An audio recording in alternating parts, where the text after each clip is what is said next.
8th class ਦੇ students ਸਤਿ ਸ਼੍ਰੀ ਅਕਾਲ। ਅੱਜ ਅਸੀਂ ਅਸਾਈਨਮੈਂਟ 31 ਸੋਲਵ ਕਰਨ ਜਾ ਰਹੇ ਹਾਂ ਔਰ ਪਹਿਲੇ ਸਵਾਲ ਦੇ ਵਿੱਚ ਕੁਝ ਪਾਰਟਸ ਨੇ। ਪਹਿਲੇ ਸਵਾਲ ਦਾ A ਪਾਰਟ ਔਰ ਪਹਿਲੇ ਸਵਾਲ ਦੇ A ਪਾਰਟ ਦੇ ਵਿੱਚ ਸਾਨੂੰ ਗੱਲ ਕਹੀ ਗਈ ਆ ਕਿ ਵੀ sum of two numbers is 18। Sum of two numbers is 18 ਕਹਿਣ ਦਾ ਮਤਲਬ ਇਹ ਆ ਕਿ ਦੋ ਨੰਬਰਾਂ ਦਾ ਜੋੜ 18 ਹੈ। sum of two numbers is 18 ਤੇ ਉਹ ਕਹਿੰਦੇ ਆ ਕਿ ਇਸ ਚੀਜ਼ ਨੂੰ ਐਲਜਬਰਾ ਦੀ ਫਾਰਮ ਵਿੱਚ ਲਿਖ ਕੇ ਦੱਸੋ। ਕਹਿਣ ਦਾ ਮਤਲਬ ਇਹ ਵੀ ਸਾਨੂੰ ਕਿਹਾ ਵੀ ਦੋ ਨੰਬਰਾਂ ਦਾ ਜੋੜ ਸਾਡੇ ਕੋਲੇ 18 ਵਾ ਤੇ ਸਾਨੂੰ ਤੇ ਪਤਾ ਹੀ ਨਹੀਂਗਾ ਵੀ ਨੰਬਰ ਕਿਹੜੇ ਆ। ਸਾਨੂੰ ਵੀ ਪਤਾ 10 ਤੇ 8 ਆ, 9 ਤੇ 9 ਆ, 17 ਤੇ 1 ਕੀ ਆ। ਫਿਰ ਇਹ ਕਹਿੰਦੇ ਸਾਨੂੰ ਨਹੀਂ ਪਤਾ ਤੇ ਆਪਾਂ ਇਹਨੂੰ ਕਿੱਦਾਂ ਲਿਖਦੇ ਆ x + y। ਨਾ ਸਾਨੂੰ ਇਹਦਾ ਪਤਾ ਤੇ ਨਾ ਸਾਨੂੰ ਇਹਦਾ ਪਤਾ, ਪਰ ਇਹਨਾਂ ਦੋਵਾਂ ਦੀ ਐਡੀਸ਼ਨ ਕਿੰਨੀ ਹੈ ਜੀ 18। ਜਦੋਂ ਸਾਨੂੰ ਇਹਨਾਂ ਦੋਵਾਂ ਦਾ ਨਾਮ ਪਤਾ ਹੋਵੇ ਆਪਾਂ ਇਹਨੂੰ ਕਹਿੰਦੇ ਵੇਰੀਏਬਲਸ, ਚੱਲ। ਔਰ ਇਹ ਦੋ ਚੱਲਾਂ ਵਾਲੀ ਸਮੀਕਰਨ ਬਣੀ ਆ ਔਰ ਹੈਗੀ ਆ ਰੇਖੀ ਲੀਨੀਅਰ, ਕਿਉਂਕਿ ਪਾਵਰ ਇਹਦੀ ਕਿੰਨੀ ਹੈ ਜੀ 1 ਆ। B ਪਾਰਟ ਦੇ ਵਿੱਚ one number is 5 times the other number। ਜਿੱਦਾਂ ਕਹਿੰਦੇ ਵੀ ਇੱਕ ਨੰਬਰ 10 ਆ ਤੇ ਦੂਜਾ ਜਿਹੜਾ ਨੰਬਰ ਹੈ ਨਾ 5 ਟਾਈਮ ਆ ਤੇ ਉਹ ਕੌਣ ਹੋਊਗਾ 50 ਹੋਏਗਾ। ਇੱਕ ਨੰਬਰ ਦੂਸਰੇ ਨੰਬਰ ਦਾ 5 ਟਾਈਮਸ ਤੇ ਪਰ ਆਪਾਂ ਤੈਨੂੰ ਇਕੁਏਸ਼ਨ ਦੀ ਫਾਰਮ ਵਿੱਚ ਲਿਖਣਾ ਵਾ ਤੇ ਕਹਾਂਗੇ ਵੀ ਆਪਾਂ ਮੰਨ ਲਿਆ ਜੀ ਲੈਟ ਦਾ ਫਸਟ ਨੰਬਰ, ਪਹਿਲਾ ਨੰਬਰ ਸਾਡੇ ਕੋਲ x ਆ, ਫਸਟ ਨੰਬਰ ਇਜ਼ x ਔਰ ਜਿਹੜਾ ਦੂਸਰਾ ਨੰਬਰ ਹੈ ਸੈਕੰਡ ਨੰਬਰ ਇਜ਼ y। ਤੇ ਹੁਣ ਹੈਗਾ ਕੀ ਹੈ ਜਿਹੜਾ y ਆ, ਕਿਉਂਕਿ ਸਵਾਲ 'ਚ ਲਿਖਿਆ ਵਾ one number is 5 times the other, ਇਸ ਕਰਕੇ ਅਸੀਂ ਕੀ ਲਿਖਾਂਗੇ ਜਿਹੜਾ ਇਹ ਨੰਬਰ ਹੈ x ਇਹ ਦੂਸਰੇ ਦਾ ਕੀ ਹੈ 5 ਟਾਈਮਸ। ਜਿਸ ਤਰ੍ਹਾਂ ਹੁਣੇ ਆਪਾਂ ਇੱਥੇ ਗੱਲ ਕਹੀ ਆ ਵੀ ਸਾਡੇ ਕੋਲ ਇੱਕ 50 ਵਾ ਤੇ ਇੱਕ 10 ਆ ਤੇ ਲਿਖਾਂਗੇ ਕਿੱਦਾਂ 50 = 5 × 10। ਇੱਦਾਂ ਲਿਖਤਾ 50 = 5 × 10 ਵੀ ਇੱਕ ਨੰਬਰ ਦੂਸਰੇ ਨੰਬਰ ਦਾ ਕਿੰਨਾ 5 ਟਾਈਮਸ। ਆਪਾਂ ਸਭ ਦੀਆਂ ਇਕੁਏਸ਼ਨ ਇੱਦਾਂ ਲਿਖਣੀਆਂ ਨੇ, ਕੋਈ ਸੋਲਵ ਨਹੀਂ ਕਰਨਾ। ਤੀਸਰਾ ਸਵਾਲ ਸਮ ਆਫ ਟੂ ਨੰਬਰਸ ਇਜ਼ 74। ਦੋ ਨੰਬਰਾਂ ਦਾ ਜੋੜ ਸਮ ਆਫ ਟੂ ਨੰਬਰਸ ਇਜ਼ 74। ਔਰ ਅਗਲੀ ਗੱਲ ਕੀ ਉਹਨਾਂ ਨੇ one of the number is 10 more than the other। ਉਹ ਜਿਹੜੇ ਦੋ ਨੰਬਰ ਆ ਨਾ ਜਿਨ੍ਹਾਂ ਦੋਵਾਂ ਨੰਬਰਾਂ ਦਾ ਜੋੜ 74 ਆ 74 ਆ ਉਹਦੇ ਵਿੱਚ ਕੀ ਆ ਇੱਕ ਦੂਜੇ ਨੰਬਰ ਨਾਲੋਂ 10 ਵੱਡਾ। ਜਿੱਦਾਂ ਇੱਕ 15 ਹੋਵੇ ਦੂਸਰਾ 25 ਹੋਵੇ, ਜਿੱਦਾਂ ਇੱਕ 30 ਹੋਵੇ ਦੂਜਾ 40 ਹੋਵੇ, ਕਿੰਨਾ ਵਧਿਆ 10। ਤੇ ਅਸੀਂ ਕਹਾਂਗੇ ਵੀ ਲੈਟ ਜਿਹੜਾ ਫਸਟ ਨੰਬਰ ਆ ਉਹ ਆ x ਤੇ ਜਿੱਦਾਂ ਮੈਂ ਕਹਿੰਦਾ ਵੀ ਇੱਕ ਸਾਡੇ ਕੋਲੇ 20 ਆ ਤੇ ਦੂਜਾ ਕੋਲ ਹੈਗਾ 10 ਵਧੇ ਨਾ 20 + 10 ਕਰਾਂਗੇ। ਜੇ ਇੱਕ ਨੰਬਰ ਮੰਨ ਲਓ ਸਾਡੇ ਕੋਲੇ 18 ਵਾ ਤੇ ਦੂਜਾ ਕੀ 18 + 10 ਹੈ ਵੀ ਉਹਨੇ ਕਹਿੰਦਾ ਵੀ 10 ਵੱਡਾ ਵਾ ਤੇ ਜਿਹੜਾ ਸੈਕੰਡ ਨੰਬਰ ਆ ਦੇਅਰਫੋਰ ਜਿਹੜਾ ਸਾਡਾ ਸੈਕੰਡ ਨੰਬਰ ਆ ਉਹ ਕੀ ਹੋਏਗਾ ਇਜ਼ x + 10। ਪਰ ਸਾਨੂੰ ਕੀ ਕਿਹਾ ਵੀ ਦੋਵਾਂ ਨੰਬਰਾਂ ਦੀ ਐਡੀਸ਼ਨ 74 ਆ। ਇੱਕ ਸਾਡੇ ਕੋਲ x ਆ ਪਹਿਲਾ ਨੰਬਰ ਤੇ ਦੂਸਰਾ ਕੀ ਆ x + 10 = 74। ਉਹ 1x ਆ 1x ਆ ਤੇ ਬਣ ਗਿਆ 2x + 10 = 74। ਕਿਉਂਕਿ ਸਾਨੂੰ ਸਵਾਲ ਸੋਲਵ ਕਰਨ ਲਈ ਨਹੀਂ ਕਿਹਾ ਗਿਆ, ਸਿਰਫ ਤੋਂ ਸਿਰਫ ਆਪਾਂ ਕੀ ਲਿਖਣੀ ਆ ਇਕੁਏਸ਼ਨ ਲਿਖਣੀ ਹੈ ਜੀ। ਇਹਨਾਂ ਦੀ ਕੀ ਲਿਖਣੀ ਹੈ ਸਮੀਕਰਨ ਲਿਖਣੀ ਆ ਤੇ ਕਿਉਂਕਿ ਅੱਗੇ ਜਾ ਕੇ ਸਵਾਲ ਵੀ ਸੋਲਵ ਕਰਾਂਗੇ, ਬੜੇ ਵਧੀਆ ਸਵਾਲ ਨੇ।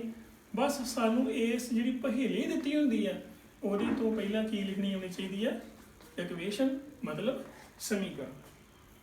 ਔਰ ਉਹਦੇ ਤੋਂ ਅਗਲਾ ਸਵਾਲ D ਪਾਰਟ। D ਪਾਰਟ 'ਚ ਕੀ ਲਿਖਿਆ ਜੀ when we subtract। ਮੈਂ ਇੰਗਲਿਸ਼ ਤਾਂ ਲਿਖਦਾ ਵਾਂ ਕਿਉਂਕਿ ਪੰਜਾਬੀ 'ਚ ਮੈਂ ਤੁਹਾਨੂੰ ਦੱਸ ਹੀ ਦੇਣਾ ਹੁੰਦਾ। subtract 7 from twice the number, from twice the number we get 70। बड़ा वधिया गल यही है जी, कहते भी कोई नंबर आ ਉਹਨੂੰ 2 गुणा करो तो ਉਹਦੇ ਵਿੱਚੋਂ 7 ਘਟਾਓ ਤੇ ਸਾਨੂੰ ਕਿੰਨੇ ਮਿਲਦੇ ਆ 17। ਤੇ ਲੈਟ ਕਰ ਲਓ, ਲੈਟ ਮੰਨ ਲਓ light the number is x, ਉਹ ਨੰਬਰ ਕੀ x ਆ, ਉਹਦਾ ਕੀ ਕਰਨਾ ਟਵਾਈਸ 2 ਗੁਣਾ, ਆ 2x ਮਤਲਬ 2 ਗੁਣਾ ਹੋ ਗਿਆ। ਜਿੱਦਾਂ ਸਾਡੇ ਕੋਲੇ 20 ਹੋਏ ਤੇ ਉਹਨੂੰ 2 ਗੁਣਾ ਕਰਨਾ, 2 ਨਾਲ ਮਲਟੀਪਲਾਈ ਕਰੀਦਾ 40 ਬਣਦਾ। ਜੇ x ਹੈ ਤੇ ਕਿੰਨਾ ਬਣੇਗਾ 2x, ਉਹ ਚ ਸਬਟਰੈਕਟ ਕੀ ਕਰਨੀ ਹੈ ਜੀ 7, ਤੇ ਸਾਨੂੰ ਮਿਲਦਾ ਕੀ ਆ 17। बड़ा वधिया सवाल है और इस प्रकार यदि इक्वेशन बनती है 2x - 7 = 17। x ਨੂੰ 2 ਨਾਲ ਮਲਟੀਪਲਾਈ ਕਰਕੇ ਉਹਦੇ ਵਿੱਚੋਂ 7 ਘਟਾਏ ਤੇ ਆਨਸਰ ਕਿੰਨਾ ਆ ਗਿਆ 17। ਉਹ ਤੋਂ ਨੈਕਸਟ ਸਵਾਲ ਸਾਡੇ ਕੋਲੇ ਆ ਈ ਪਾਰਟ ਦਾ, ਔਰ ਉਹ ਵੀ ਬਿਲਕੁਲ ਸਿੰਪਲ ਜਿਹਾ ਵਾ। ਈ ਪਾਰਟ 'ਚ ਲਿਖਿਆ ਵਾ when we add x to -7/3 we get 3/7। कहने का मतलब जो x ਦੇ ਵਿੱਚ ਆਪਾਂ ਐਡ ਕਰਦੇ ਆ -7/3 ਤੇ ਸਾਨੂੰ ਕੀ ਮਿਲਦਾ ਹੈ 3/7। ਪਲੱਸ ਦਾ ਸਾਈਨ ਲੱਗਾ ਹੋਵੇ ਕੋਈ ਫਰਕ ਨਹੀਂ ਪੈਂਦਾ, ਕਿੰਨਾ ਕਿ -7/3 = 3/7, ਕਿਉਂਕਿ ਆਪਾਂ ਸਾਰੀਆਂ ਇਕੁਏਸ਼ਨਾਂ ਹੀ ਲਿਖਣੀਆਂ ਨੇ ਤੇ ਅਸੀਂ ਸੋਲਵ ਨਹੀਂ ਕਰਨੀਆਂ। एक साढ़े को रहेगा जी F पार्ट, और फिर उस तो अगे कोई ना कोई सवाल भी सॉल्व करांगे, क्योंकि पहला पहेली तो इक्वेशन लिखनी आ गई तो फिर तुसीं सारे सवाल सॉल्व कर सकते हो, क्योंकि इन्हां इक्वेशन नूं सॉल्व करने के बहुत साढ़े कोल सौखे तरीके ने। F पार्ट दे विच साढ़े कोल की लिखिया जी, लिखिया पैरीमीटर ऑफ रैक्टेंगल। पैरीमीटर हुंदा परिमाप, परिमाप मतलब घेरा, ते रैक्टेंगल की हुंदी आ आयत। आयत मतलब ਜਿਹੜੀਆਂ ਸਾਹਮਣੀਆਂ ਭੁਜਾਵਾਂ ਬਰਾਬਰ ਹੋਣ। ਆ ਬਲੈਕਬੋਰਡ ਜਿਹੜਾ ਵਾ ਇਹ ਆਇਤ ਆ, ਪਰ ਕੋਣ 90 ਡਿਗਰੀ ਦਾ ਹੋਵੇ ਹਰ ਇੱਕ। ਸਾਨੂੰ ਦਿੱਤਾ ਜੀ perimeter of rectangle is 13 centimetre and its width, width ਦਾ ਚੌੜਾਈ, width is 3/4 times its length. बड़ा वधिया सवाल है जी, समझाने ਇਹਦੇ ਵਿੱਚ ਉਹਨਾਂ ਨੇ ਗੱਲ ਇਹ ਕਹੀ ਆ ਕਿ ਪੈਰੀਮੀਟਰ ਦਿੱਤਾ ਤੀਰਾ। ਪਹਿਲੀ ਗੱਲ ਤੇ ਪੈਰੀਮੀਟਰ ਹੁੰਦਾ ਕੀ ਹੈ ਜੀ ਰੈਕਟੈਂਗਲ ਦਾ ਆਇਤ ਦਾ, ਇੱਥੋਂ ਚੱਲੇ ਆ ਸਾਰਾ ਹੀ ਸਫ਼ਰ ਤੈਅ ਕਰਨਾ ਜੀ, ਇਹਨੂੰ ਆਪਾਂ ਕਹਿੰਦੇ ਆ ਰੈਕਟੈਂਗਲ, ਸਿੱਧਾ ਹੀ ਜਾਣਾ। ਹੁੰਦਾ ਕੀ ਆ ਵੀ ਆ ਮੰਨ ਲਓ ਸਾਡੇ ਕੋਲ 10 ਹੈ ਤੇ ਆ 6 ਆ, ਤੇ ਇੱਥੋਂ ਕਿੰਨਾ ਗਿਆ ਜੀ 10 ਤੇ 6 16, ਮਤਲਬ 10 ਤੇ 6 ਨੂੰ ਪਲੱਸ ਕੀਤਾ ਤੇ ਇੱਥੇ ਪਹੁੰਚ ਗਏ। ਪਰ ਜਿਹੜਾ ਆ ਡਿਸਟੈਂਸ ਆ ਇੱਥੋਂ ਚੱਲ ਕੇ ਇੱਥੇ ਆਏ, ਜਿੰਨਾ ਆ ਹੀ ਉਨਾ ਹੀ ਆ ਵਾ, ਇਸ ਕਰਕੇ ਇਹਨੂੰ 2 ਨਾਲ ਮਲਟੀਪਲਾਈ ਕਰਦਾ ਤੇ 16 ਗੁਣੇ ਕਿੰਨਾ ਆ ਗਿਆ 32। ਜਦੋਂ ਵੀ ਪੈਰੀਮੀਟਰ ਫਾਈਂਡ ਕਰਦੇ ਆ ਉਹਦਾ ਫਾਰਮੂਲਾ ਸਾਡੇ ਕੋਲ ਕੀ ਹੁੰਦਾ ਜੀ, ਉਹਦਾ 2 ਲੈਂਥ ਤੇ ਬ੍ਰੈਡਥ ਨੂੰ ਪਲੱਸ ਕਰੋ, ਉਹ ਸਾਡੇ ਕੋਲ ਨਿਕਲਦਾ ਜੀ ਪੈਰੀਮੀਟਰ, परिमाप। ਹੁਣ ਇਸ ਸਵਾਲ ਦੇ ਵਿੱਚ ਕੀ ਕਿਹਾ ਵੀ ਜਿਹੜੀ ਉਹਦੀ ਵਿਡਥ ਆ ਉਹ ਇੰਨੇ ਟਾਈਮਸ ਲੈਂਥ ਦੇ ਆ। ਸਮਝਾਉਂਦੇ ਆ, ਮੰਨ ਲਓ ਜਿਹੜੀ ਸਾਡੀ ਲੈਂਥ ਹੈ ਨਾ ਉਹ ਸਾਡੇ ਕੋਲ ਹੈਗੀ ਜੀ x ਸੈਂਟੀਮੀਟਰ, ਕਿਉਂਕਿ ਪੈਰੀਮੀਟਰ ਸੈਂਟੀਮੀਟਰ 'ਚ ਹੈ, ਤੇ ਜਿਹੜੀ ਸਾਡੀ ਵਿਡਥ ਆ ਉਹ ਕੀ ਹੈ ਲੈਂਥ ਦਾ ਇੰਨੇ ਟਾਈਮਸ ਦਾ ਇੰਨੇ ਨਾਲ ਗੁਣਾ ਕਰ ਦਿੰਦਾ। ਜੀ ਉਹਨੇ ਕਹਿੰਦਾ ਵੀ ਸਾਡੀ ਜਿਹੜੀ ਵਿਡਥ ਆ ਉਹ 2 ਟਾਈਮਸ ਆ, ਤੇ ਫਿਰ ਸਾਡਾ ਕੀ ਬਣ ਜਾਣਾ ਸੀ, ਦੇਖੋ ਲੈਂਥ 2 ਟਾਈਮਸ ਵਿਡਥ ਹੁੰਦਾ, ਵਿਡਥ ਨੂੰ ਦੁੱਗਣਾ ਕਰ ਦਿਓ। ਜਿਸ ਤਰ੍ਹਾਂ ਸਾਡੇ ਕੋਲ ਲੈਂਥ ਤੇ 10 ਆ, ਚੌੜਾਈ 5 ਆ, ਹੁਣ ਇੱਥੇ ਲੈਂਥ ਕੀ ਆ ਬ੍ਰੈਡਥ ਦਾ 2 ਗੁਣਾ, 10 = 2 × 5। ਪਰ ਸਾਡੇ ਇਸ ਸਵਾਲ ਦੇ ਵਿੱਚ ਕੀ ਦਿੱਤਾ ਵਾ, ਉਹਨਾਂ ਕਿਹਾ ਵਾ ਜਿਹੜੀ ਵਿਡਥ ਆ ਉਹ ਲੈਂਥ ਦਾ ਜਿਹੜੀ ਆ ਲੈਂਥ ਆ ਇਹਦਾ ਇੰਨੇ ਟਾਈਮਸ ਆ, ਤੇ ਇਹ ਕਿਉਂਕਿ ਮਿਕਸਡ ਫ੍ਰੈਕਸ਼ਨ ਹੈ ਇਹਨੂੰ ਤੋੜ ਲਈ 4 × 8 = 3 11/4x ये बन गई लेंथ, ये बन गई ब्रेथ। और साढ़े कोले फार्मूला की है 2 × L + B = पेरीमीटर, तो 2 तो लेंथ कितनी आई जी x, तो ब्रेथ कितनी आई जी 11 और 4 x, तो पेरीमीटर कितना जी = 13। ये साड़ी की बन गई जी इक्वेशन। इन्हें थोड़ा और सिंपल कर सकते हैं, पर आप इन्ना ही करते हैं सवाल जी, क्योंकि आप अगे भी सवाल करने हैं। सैकंड सवाल करिए, ये सारे आपने इक्वेशन बनानियां ही। सैकंड क्वेश्चन लिखा वा सम ऑफ, बड़ा ही वधिया सवाल है, sum of 3 consecutive multiples of 11 is 363। Find numbers. बहुत ही वधिया सवाल है। पहली गल तो यह भी कंजक्टिव की होंगे, कंजक्टिव होंगे लगातार। लगातार का मतलब भी जिदा कि नंबर 3 है ना 5 6 7 इनू कहते लगातार। जिदा लिखा जी 8 9 10 ये किने लगातार, 10 11 ये किने लगातार। उन्होंने नंबर तो लगातार है, पर होने की चाहिए आ मल्टीपल ऑफ 11 इतने लिखना है जी, है 11 के मल्टीपल। कोई की मतलब है जिदा वेखो मैं कहना जी लगातार ना 10 के 3 मल्टीपल लिखो, 10 के तो कितना है 10, 10 2 = 20, 10 3 = 30। होर लिख दे 7 देख लो, 7 14 ते 21। जरूरी नहीं भी 7 तो शुरू करना ही, सानू क्या भी 7 के मल्टीपल 3 लिखो, तो भावें सीधे कितने पहुँच जाते 35 के, अगे कितना होना भला 35 तो अगे। फिर इदा ही उन्होंने आख्या वा भी तुसी 3 11 के मल्टीपल लेने आ तो उन्होंने प्लस किया 363 बनता, तो दसो नंबर किहड़े आ। हुण पहली गल इत्थे देखो, जे 35 पहला नंबर आ तो दूजा कितना बनया है, ये 7 जुड़े ही जो टेबल होंदा, फिर ये 14 जुड़े ही 35 दे 7 फिर 14 जुड़े ही। कहने का मतलब ये आ कि जो भी असी कोई 11 का मल्टीपल लेना वा, जां असी तुहानूं समझाउण लई कह दिंदे आ भी जे मैं 11 का कोई मल्टीपल कोई ले लिया जी 44 ले लिया, तो अगला कौन होना जी 55, तो अगला कौन होना लेने नाल दे आ, लेने की जी नाल दे लेने आ।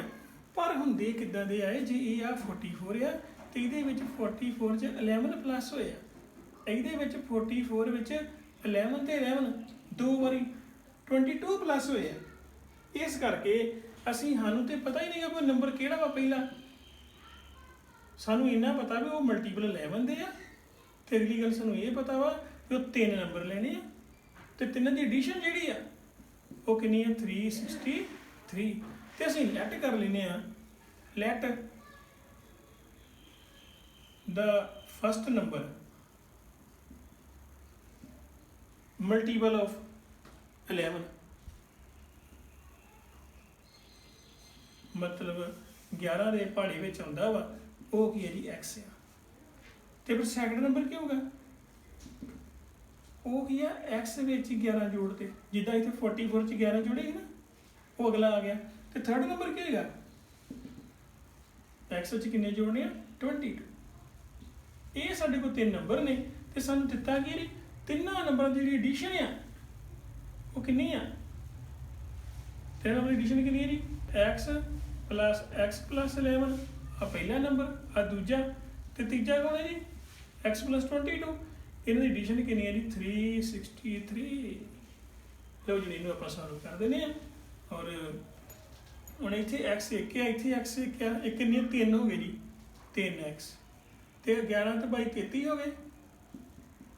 तो आपको पता भी जी चीज़ ऐड होती उधर चैकिंग हो जाती जी माइनस हो जाती है, तो 3x = 0 3 330 3 उधर जाके डिवाइड होएगा, जो डिवाइड होया 3 एकम 3 ते 11 ते 33 नाल 0, मतलब पहला नंबर साडे कोल कितना आ गया जी 110। ठीक है जी। हुण दूसरा ये साडा फर्स्ट नंबर है और दूसरा नंबर जी ये 11 ऐड कर दो तो कितना बन गया जी 100 ते 21, ये फिर 11 ऐड कर दो तो कितना बन गई 2 100 ते 32। ये साडे कोल 3 नंबर ने नाल नाल दे 11 दे मल्टीपल आ सारे को 11 का 110 11 कर 121 11 पर 132 तो जो अपन ऐड करते हैं तो 3 3 2 5 तक 6 तो देखो बिल्कुल वही आंसर आ गया भी तिनों की एडिशन कितनी है 363। इस प्रकार ये सवाल जो बड़ा इंटरस्टिंग सी और ये साडा आंसर है 110 121 132। अगे एक छोटा जिहा सवाल हो रहा तीसरा सवाल। तीसरे सवाल दे विच एक रेशो वाली गल आ, हुण मैं इनू थोड़ा जल्दी जी आपां कर देंगे। तीसरे सवाल च क्या वा भी difference between two numbers, between two whole number लिखिया वा, होल का भी इत्थे मतलब आ इज 66 ते ratio of numbers, ratio of numbers वो पता कितनी है जी, वो रेशो ऑफ नंबर है जी 2:5। ये रेशो असल च की आ देखो साढ़े नंबर आए आ 50 नंबर आए 100 चो, पेपर साडा मैथ दा आया हुण कहण नूं तो 50 नंबर आए आ ते जे मैं इन्नी भी गल कहदा भी दोवां चों इक नंबर आया तो गल बराबर है। कहने का मतलब मेरे अद्धे ही नंबर आए आ, हाफ आए आ 100 चो 50 जो आए हाफ आए आ तो इस गलों आप की लिखते हैं 1:2 का मतलब असल च इतने 2 नहीं कहना, ये एक मेरी फ्रैक्शन की गल की है। सिर्फ इन्नी गल मैं तुहानूं कहनी है क्योंकि कई बुक्स में बड़ा भुलेखा पा दिता गया वा भी जी बटे नूं 1:2 लिख सकते हैं, पर मैं इदा नहीं लिखना, ये बारे चर्चा फिर करांगा। सिर्फ इन्नी गल दसनी आ भी जी आ 1:2 इधर की आ 50 इदा लिख सकते हैं भी जे 50 नंबर आया 100 विचों ते एक नंबर आया दोवां विचों ते असल तो नंबर आ ही आ साडी होगी रेशो।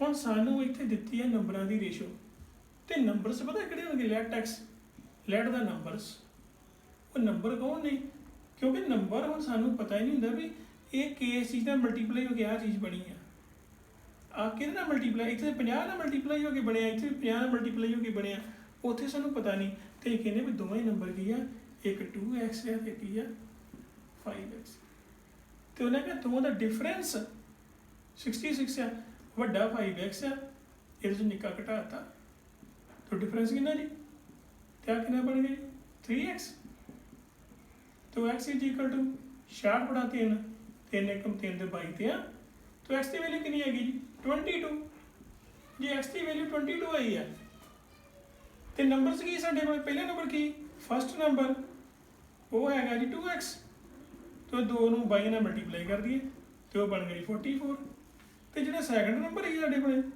वो कौन है जी 5x तो फिर 5 नूं 22 नाल मल्टीप्लाई कर दिए तो बन गया 5 दूनी 10 ते 100 तो हुण वेखो एक नंबर 110 है तो 44 है तो कहने का मतलब ये है भी 44 ते 110 की जे आपां रेशो लीए दूजी गल ये कि इन्हां दोवां का डिफरेंस जिहड़ा वा 110 विचों 44 घटाइए तो 6 ते 66 ही बनता, भी गल ठीक है। जेकर इहदी रेशो लीए 44 ते 110 की जो रेशो लैनी है तो आ दोनों जने 11 नाल डिवाइड होंगे आ तो 11 नाल कट के की बन गया जी 11 4 जा 44 तो 11 10 जा यही फिर 2 नाल डिवीजन होंगी है तो कट के बनता 2:5। कहने का मतलब सवाल के अकॉर्डिंग भी सारी गल साडी सही है। एक नंबर साढ़े को 44 है, एक नंबर साढ़े को 110 है। ये सी साडी पहली जी आप असाइनमेंट की 31। सब का थैंक्स, सत श्री अकाल।